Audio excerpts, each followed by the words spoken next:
Hey. Yeah, man. Just chilling.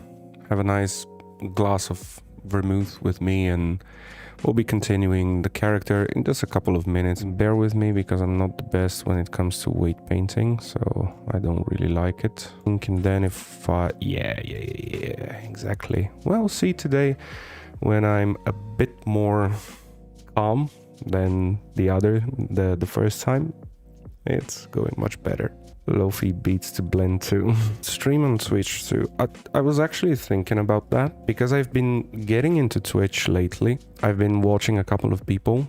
Namely, I think it was just a Minx. I kind of like the character that she does. Also, she's Irish, so it's like a double plus. Then I saw her doing stuff with Cutie Cinderella, and Caseytron. If you like TMG, so Tidy Meat Gang, like Cody Ko and Noel Miller, definitely go check out their podcast, which is the E-Girl Rejects. Since it's insanely funny. They have they have 3 videos, but I watch them on repeat all of the time. But I don't know if that's the environment for artists. I mean, I saw a couple of artists there that were doing completely fine. There was no issues whatsoever, but YouTube is just a bit more, I don't know, approachable, or I don't know how to say it exactly correctly, but I think it's a bit more chill when it comes to streaming, when it comes to this stuff. So, and they were saying like, yeah, if you want to have the maximum possible effect, like first do YouTube and then do Twitch. But it's like, I just like hanging out, you know. I'm not doing this for clout. I'm not doing this for anything that's that type of thing. Well, Twitch and also YouTube, but YouTube to a lesser extent, I think they're more chill. They're not about just, okay, we're collecting clout. Yeah, Kumo is actually like, Kumo was a character that it was like the first character that I did because I wanted to learn hair. Please don't worry, everything is in Slovene, so if it doesn't make sense, half of the time it doesn't make sense to me too.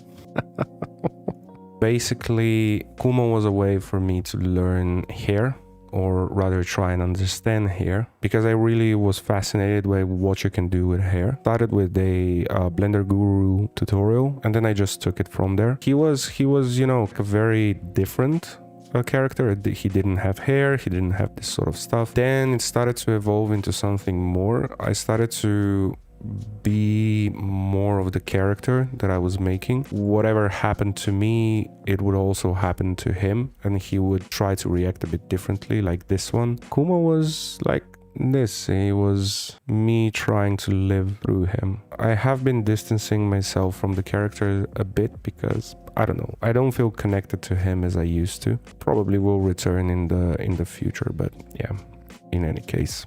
Juan asks, have you ever tried selling your render stock to someone who sells product renders in stock photos sites yesterday? So I was doing, oh my god, I'm blanking on the name of the website. Jesus Christ. What's the name? Stock photo? No, stock photo. What? iStock. The other. One of those sites. I was on it and I was doing actually renders. It didn't really pan out. Shutterstock. Yeah, sorry, Shutters. I was on it for a while, but it didn't really pan out. And then I was approached by Zedge. They told me that we have an option for artists. And I was already following Zedge because I saw the stuff from Perry Cooper. If you guys don't know Perry Cooper, you're missing out because the guy is absolutely insane when it comes to this stuff. The guy is just an inspiration, dude. Check him out. He does some really cool MoGraph and he has a really freaking cool style. That's why I started doing on Zedge, and on Zedge I got a couple of bucks, but nothing major. I don't know why. Maybe I wasn't pushing it enough. Maybe it wasn't good enough. I'm not you know, I'm not gonna pretend like I'm some sort of friggin' specialist or whatever. So look at this. Like these nice little dark spots and then these light spots. It's absolutely beautiful. How did NVIDIA contact you? Actually, I contacted NVIDIA because I saw that they didn't have much on Blender stuff, and I offered. Swive production, how do you do bendy bones? You have a really cool quick tutorial by Blender Secrets, I think it's called now. So if you check it out on YouTube, you'll find that. We're gonna add a cube we're gonna move the cursor there, extend that so it's a nice little chunky piece. Control A to reset the scale. Reset the scale, guys, every freaking time. 80% of problems in Blender come from not resetting the scale. Okay, we have this. So for the bones, I'll follow closely. I'm gonna add a single bone. Let me just bring it to the front. Pull that sucker down. Go into edit mode. There, move it up like so. So it's basically from top to down. Then you click on the bone, W, subdivide. And in this lower left corner, you click twice. So you have 3 bones. All the bones like that. So you need to select the circle and you need to have like 2 small bones and 1 big one. Okay, so then we're gonna go with the B bone, I think. Now select the bone on top. So that's gonna be the bone that you'll be moving around. So that's the bone that's not gonna be stationary. Just press Alt P. And I think it's clear parent, if I'm not mistaken. So if you press G, then you can move it around like that. Go into pose mode, okay? And in pose mode, add a bone constraint, which is going to be the stretch to. And this stretch to, you need to target it to the top bone.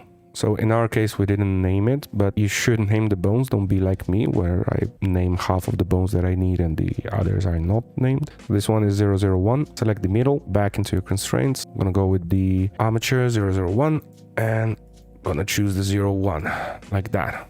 Right? So that's the stretch to. So with the middle bones still selected, go into bendy bones and increase the segments to be, let's say, 10. Also, end handle, set it to absolute and choose the 001 bone. So this is the top bone. And now when you move it, you should have something like this. What remains is click on your cube, shift select the armature, Control P, automatic weights. Now if you go into pose mode, you have this guy stretching. Let's say you search and put in a principal volume. Right, check the volume to the volume. Let's connect this cloud to be the volumetric and you get this. So you have the principal volume and it's not showing really well. One thing that I usually do is just bump the volume to 20 and voila, I get a nice color representation here. So what I'm gonna do is just do the cloud stuff that I did earlier, but I'm gonna do it just a bit differently. So this is a Musgrave texture and I apply it to the density. This is also a very useful thing if you ever want to just create really quick clouds or that sort of stuff. You can actually bump the detail to 16 and then play around with the dimension. It's that easy, and I use it all of the time. In my latest renders on IG, I use them a lot. Come on, look at like now tell me if you saw that on the website, wouldn't you like at least appreciate it? Come on, look at how cute he looks. Yo, guys in the chat, let me know which one do you prefer? Do you prefer the volumetric, so it's this one, or do you prefer the normal principled BSDF one, so this one? I think I kind of agree with Hassan. Volumetric with a bit more definition. In this case, I would go with the cloud, so with the principled setup. And I would go with that because with the principled, if I have to render stuff, I can also make it much faster when it comes down to rendering. So I can create like a Instagram post or Instagram story or Instagram video, promotional stuff that's 10 seconds, 15, whatever. And we can actually render it out pretty quickly. So it's not holding my computer down for other projects. So this is gonna take, oh, and it crashed.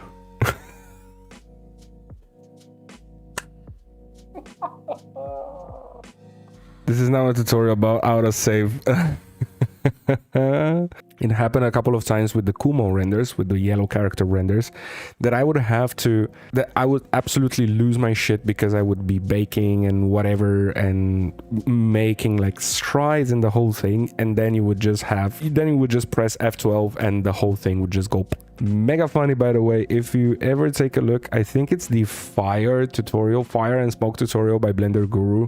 You can see Andrew at one point, the whole thing crashes on him, and I think he didn't even save from the beginning of the tutorial, so he had to do the whole thing again, which was hilarious. But at the same time, it was so nice to see that, you know, it can happen to all of us. I had this idea of creating like I wanted to create something like this. It's like this type of really cute machinery that I think would actually fit the theme, this sort of stuff, which I don't think it would be that difficult to model from scratch. I think something in this style would fit it more, or would fit it better. So I can take like this, and can take components, then this, you know, mix and match stuff. What video are I planning to do next? A tutorial about this. So the next tutorial, I'm not entirely sure, is a tutorial on how to do like the stuff that was earlier on the screen. This is going to be the tutorial, how to make like these types of dreamy renders. I don't know how to call them, I don't know what the style is, so how to create this type of landscape. I don't know how to call it, like room or whatever.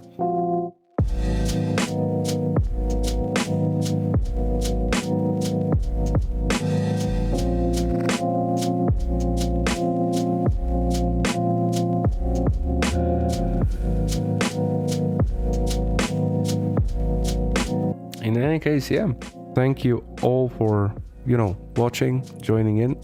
I really appreciate you guys. I appreciate you, you know, keeping me company, and hopefully you saw something that's interesting and you want to try it out for yourself. Have a good one, and see you next week. I'll be probably streaming like every Saturday at 6 p.m. GMT +1 time. Peace, guys.